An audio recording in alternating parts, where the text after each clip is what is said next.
Bismillah ar-Rahman ar-Rahim. In the name of Almighty Allah, the entirely merciful and especially merciful. Dear viewers across our planet Earth, I greet you with the greeting of peace. Assalamu alaikum wa rahmatullahi wa barakatuh. May peace be with you. Dear viewers, today we are going to continue our routine in selecting verses from the Quran, very simple verses that are so vital and important for all of us. In other words, you can say it, as I say it openly, we cannot live without them because there is no way for us to understand this kind of universe without knowing the Lord of the universe. And most of the verses that I select are talking about that or helping us from many perspectives to understand how this universe functions, and it tells us that Allah is the Lord of this universe. So it is the value of the information or the knowledge that we get is so great that we really can share them with others. Confidently, we can share it with all human beings. And before you share them, you can make some questions, and you will find how millions of humans are in need of this kind of valuable knowledge that we are talking about.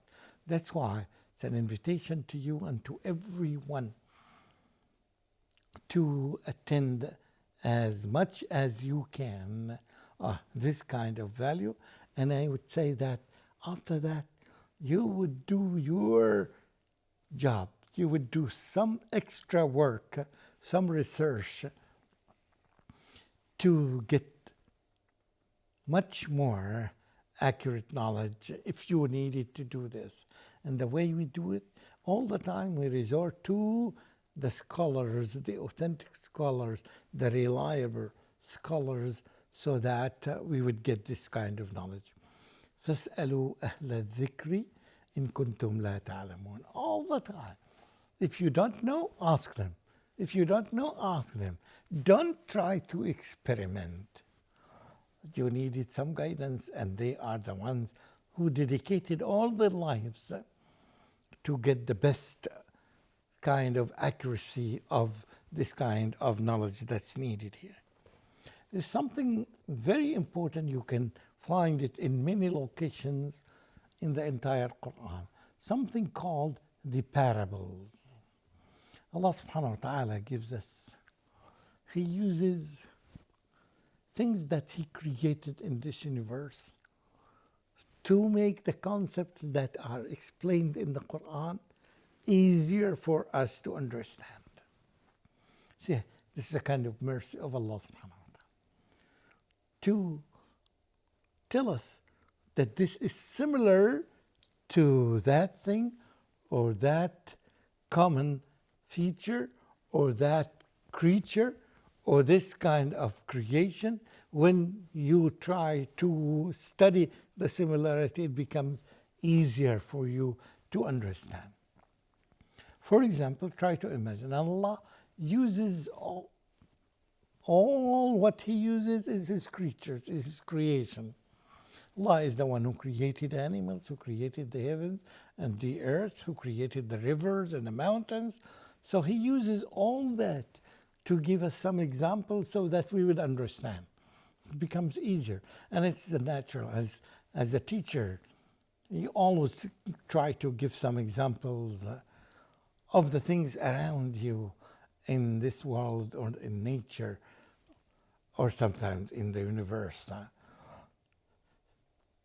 You can use technology, you can use things, and Allah subhanahu wa ta'ala uses the easiest things, something that you can never think of. For example, if I ask you, what is the weakest building or the weakest setup in the world? Question.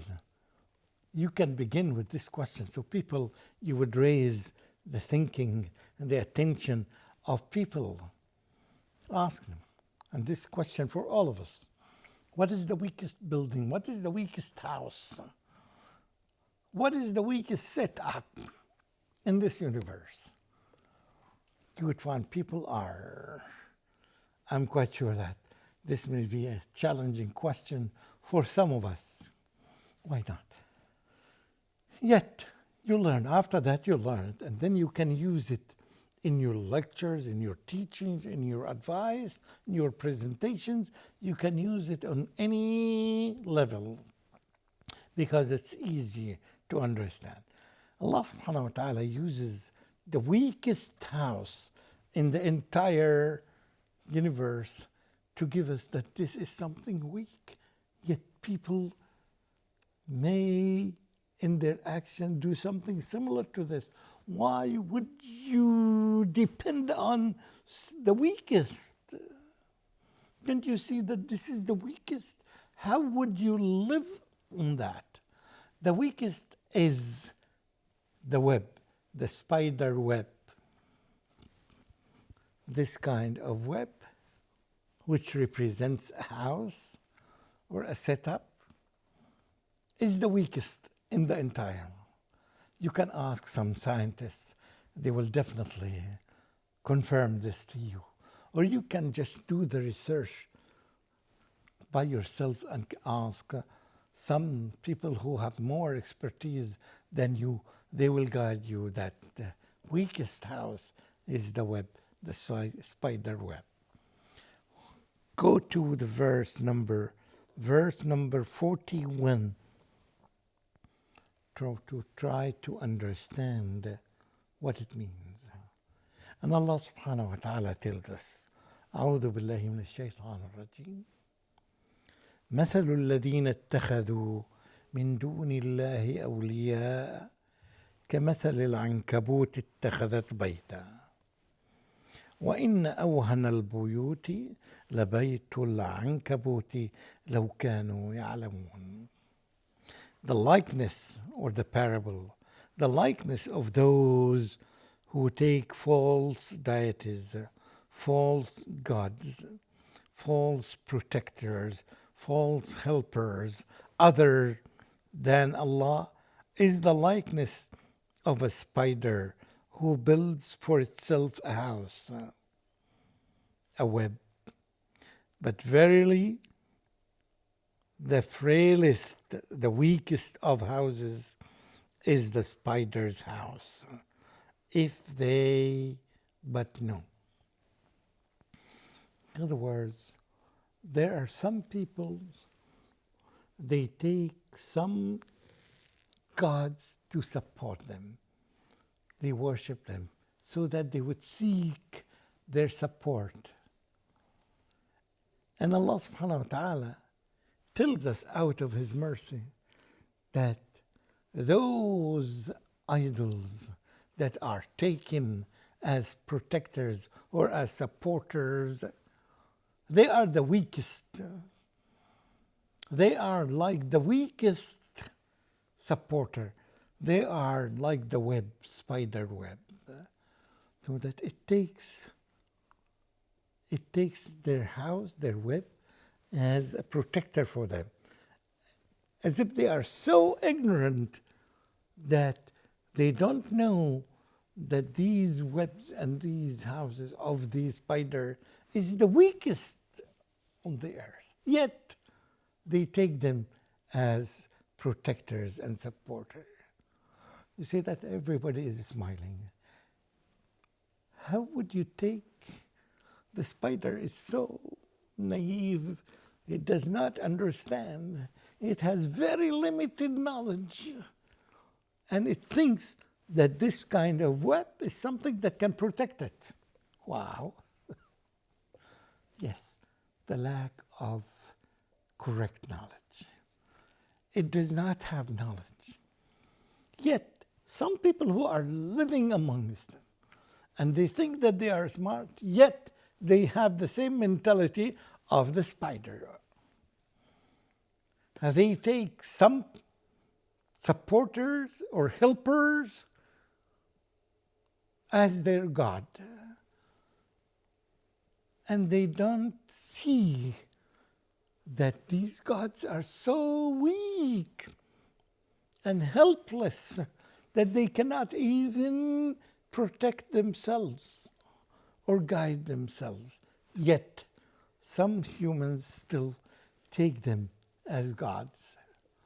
Is it possible? It seems, you see the logic of the Quran. And this style of the Quran, it raises these questions to think of it. Because this is the way we humans communicate with each other. And it's a global message for everyone on this planet.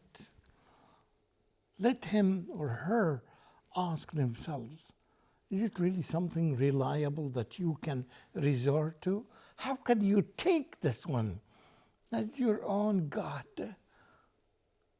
And you know that it does not support itself. You will find plenty of examples throughout the entire Quran that tells you this is so weak. This is not a quality of the Creator. This is not a quality of God. God is something totally different than this. And that's why it is in the essential knowledge that we share with ourselves and we try to share with others to tell them that the best thing that you can do in your life is to get knowledge about Allah, about your Creator. Try to seek knowledge about Him. And in this way, you guarantee that this valuable knowledge will definitely guide you. The more you know about the Creator, the more you love Him, and the more you take Him as your only God. Therefore, we are invited by all the messengers of Allah, as I mentioned in previous episodes, that we need to share this kind of knowledge with every human being so that we can spread it everywhere in the world. People may deviate, may lose the right way because of the wrong information or the wrong knowledge that they have. Whether they got this kind of knowledge from the books they read, from the stories that they shared, they have been taught by their parents or by their schools or by their teachers or by their professors. Rather, if you have the most authentic book in the entire universe, why would I resort to any kind of extra knowledge or source that's different from this?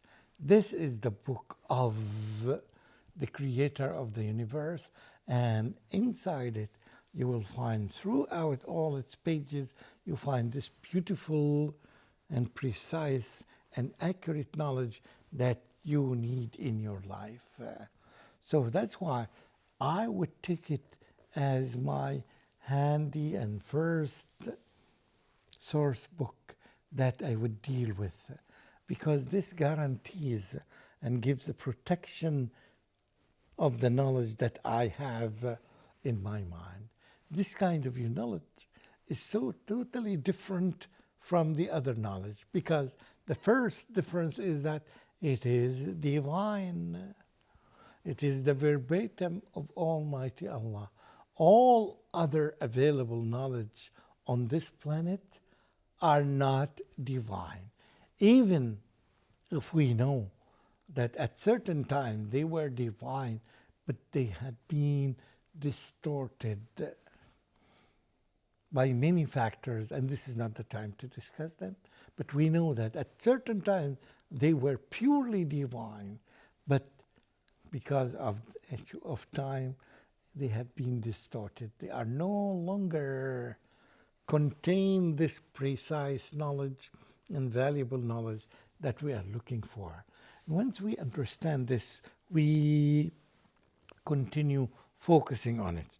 And if we continue to the following verse, verse number 42 in the same chapter, chapter number 29, إن الله يعلم ما يدعون من دونه من شيء وهو العزيز الحكيم. Verily, Allah knows what things they invoke instead of Him. Allah knows that. Allah knows exactly that some people still invoke the wind, or still invoke the sun, or still invoke idols, or still worship some other powers. And He, remember, He is the Almighty and the All-Wise, having all this kind of knowledge. Then it ends by beautiful section and say that, and these similitudes we put forward for mankind, but none will understand them except those who have knowledge of Allah and His signs and His names and His attributes. So this is the most important thing here in this verse. It tells us that these similitudes or these parables that we set for human beings to make it easy for them to understand. Yet, only people with knowledge, knowledgeable people, that's why you know that this term, knowledge is power. And more precisely, knowledge about Allah subhanahu wa ta'ala is more power than any kind of knowledge. And that's exactly what it meant here. But nobody understands this except the people who gain this kind of knowledge. In this program, we do our best to share this kind of knowledge with human beings wherever they are. And therefore, we ask Allah subhanahu wa ta'ala to give us the abilities and the skills and the ways that we can share this kind of knowledge with all humans who live on this planet as much as we can. وآخر دعوانا أن الحمد لله رب العالمين والسلام عليكم ورحمة الله وبركاته.